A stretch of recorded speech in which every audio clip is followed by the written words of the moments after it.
లేదా వ్యాపారాలు ఏమన్నా మూసేశారా? లేదు కదా. తప్పు చేస్తే చేసి ఉండాలి. తప్పు ఎవరు చేసినట్టు వీళ్ళిద్దరిలో? మార్గదర్శి ఫైనాన్స్ మూసేసింది ఈనాడు. అందులో డబ్బులు కొంతమందిది ఏది ఈనాడు అనడానికి లేదు. మార్గదర్శి సంస్థ ఈనాడు యాజమాన్యం, దాని యాజమాన్యం కూడా ఫైనాన్స్ మూసేసింది కదా.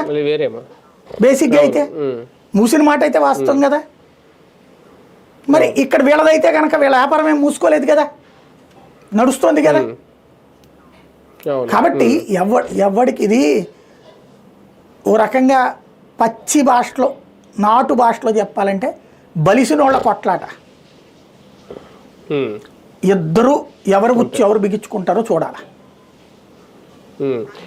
కానీ పెద్దిరెడ్డి, మిథున్ రెడ్డి ఇద్దరిని అరెస్ట్ చేయాలన్నా సార్ వ్యూహం ఇదంతా, లేదంటే ఓన్లీ పెద్దిరెడ్డి ఒక్కటే? నేను అనుకోవడం మిథున్ రెడ్డిని అరెస్ట్ చేస్తే జగన్ని భయపెట్టచ్చాను. ఎందుకంటే జగన్కి సన్నిహితంగా ఉంటుంది మిథున్ రెడ్డి.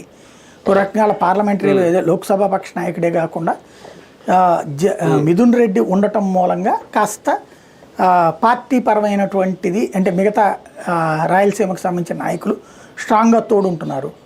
మిథున్ రెడ్డిని అరెస్ట్ చేస్తే భయపడతాడు, పెద్దిరెడ్డి భయపడతాడు, ప్లస్ జగన్ కూడా భయపడతాడు అనేటటువంటిది ఒక ఫీలింగ్ ఉంది. దానికోసం ప్రయత్నిస్తున్నారు. అంటే అప్పట్లో అవినాష్ రెడ్డి విషయంలో కూడా అలాగే ప్రయత్నం చేశారు. ఓకే, చివరికి ఆయన బెయిల్ మీద బయటకు వచ్చారనుకో, భాస్కర్ రెడ్డి గారిని, ఆయన వివేకానంద రెడ్డి కేసులో. ఇది కూడా అలాగా వెంటాడి ఇందులో ఏమైనా నడుస్తూనే ఉంటుంది. 5